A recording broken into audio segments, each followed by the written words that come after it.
Hi friends, welcome to my channel. నేను మీ పద్మజ. ఎలా ఉన్నారండి? అంత బాగున్నారా? ఈరోజు రెసిపీ వచ్చేసి ఆలు కాబోలి శనగలు కర్రీ కుక్కర్లో చేశానండి. చాలా టేస్టీగా చేశాను. రైస్, చపాతీ, రోటీ దేనికైనా సరే చాలా బాగుంటుంది. బిర్యానీ దేనికైనా సరే చాలా బాగుంటుంది. ఇది నేను ఎలా చేసినా మీరు చూడాలంటే మన ఛానల్ సబ్స్క్రైబ్ చేసుకోండి. నచ్చితే లైక్ ఇవ్వండి ఫ్రెండ్స్. ముందుగా వీడియోలోకి వెళ్ళిపోదాం. ఒక కప్పు పచ్చి శనగలండి. ఇవి నానబెట్టాల్సిన అవసరం లేదు.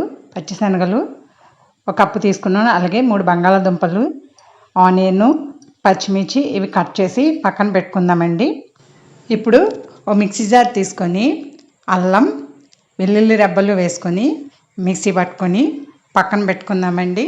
ఇంత అల్లం పేస్ట్ అంతా వేయను, ఇందులో కొంచెం మాత్రం వేస్తానండి. ఇది పక్కన పెట్టేసుకుందాము. ఇప్పుడు శనగల్ని 1కి 2 సార్లు కడుగుదామండి. ఇవి పచ్చి శనగలే కాబట్టి నానబెట్టాల్సిన అవసరం లేదని చెప్పాను కదా. ఇవి కడిగేసి ఒక గిన్నెలోకి తీసేసుకొని పక్కన పెట్టేసుకుందాము. అలాగే బంగాళాదుంపలు ఉడకబెట్టకుండానే ఇలా పీల్ అంతా తీసేసి ముక్కలుగా కట్ చేసేసుకుందామండి. మీకు ఏ సైజు ముక్కలు కావాలంటే ఆ సైజు ముక్కలు కట్ చేసుకోవాలి. మనం చేసేది కుక్కర్లోనే అండి, అందుకని చెప్పి కొంచెం పెద్ద సైజు ముక్కలే కట్ చేసుకోవాలి. కుక్కర్లో చాలా సింపుల్గా ఈజీగా చేసేసుకోవచ్చు.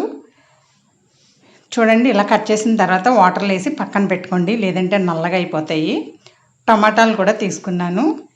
ఇప్పుడు మసాలా ప్రిపేర్ చేసుకుందామండి. మిక్సీ జార్ తీసుకొని 1 స్పూను జీలకర్ర, 1 స్పూను ధనియాలు, 3 లవంగాలు, 2 యాలకులు, దాల్చిన చెక్క చిన్న ముక్క, సోంపు వేసుకోండి. 1/2 టీ స్పూన్ సోంపు వేసుకొని ఒకసారి బాగా మెత్తగా గ్రైండ్ చేసిన తర్వాత జీడిపప్పు ఒక 5 రెబ్బలు వేసుకొని టమాటా కూడా ఇందులో వేసేసుకొని మెత్తగా గ్రైండ్ చేసుకొని పక్కన పెట్టుకుందాము.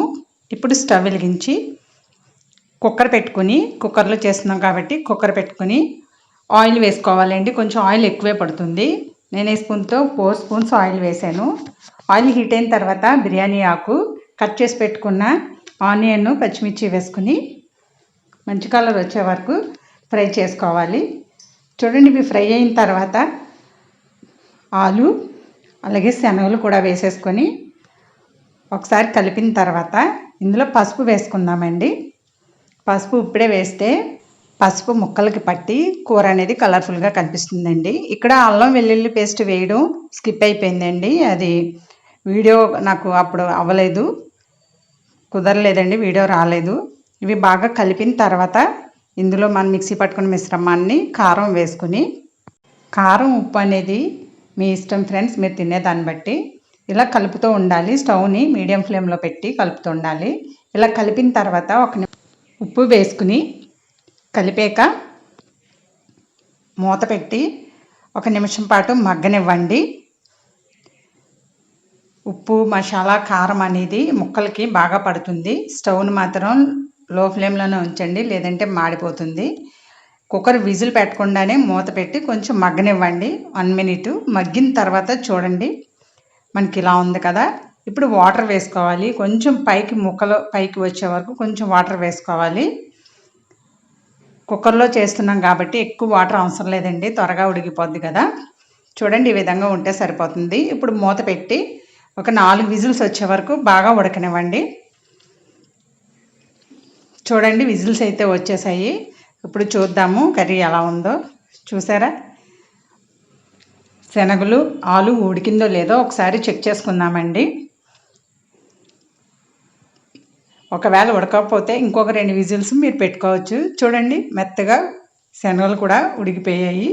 అలాగే బంగాళాదుంప కూడా ఉడికిందో లేదో ఒకసారి చూసుకోండి. ఇది కూడా బాగా ఉడికిపోయిందండి. ఇప్పుడు మళ్ళీ 1 నిమిషం పాటు స్టవ్ మీదే ఉంచి కొత్తిమీర వేసుకొని ఆయిల్ పైకి వచ్చే వరకు, అలా గ్రేవీ కొంచెం దగ్గరగా అయ్యే వరకు కొంచెం ఉడకనివ్వండి. మీకు ఉప్పు సరిపోయిందో లేదో ఏ టైంలోనే చెక్ చేసుకొని వేసుకోండి. చాలకపోతే వేసుకోండి ఫ్రెండ్స్. చూసారా, కూర అనేది మనకు రెడీ అయిపోయింది. ఇంతే ఫ్రెండ్స్, చాలా రుచిగా ఉంటుంది, చాలా సింపుల్గా అయిపోతుంది. వీడియో నచ్చితే లైక్ ఇవ్వండి, ఎవరికన్నా ఉపయోగపడితే షేర్ చేయండి. అలాగే మీరు ఎలా చేస్తారో కామెంట్ చేయడం మర్చిపోకండి. ఈ కూర, ఈ శనగలు హెల్త్కి చాలా మంచిదండి. తప్పకుండా ట్రై చేయండి. మన ఛానల్ సబ్స్క్రైబ్ చేసుకోండి. Thanks for watching.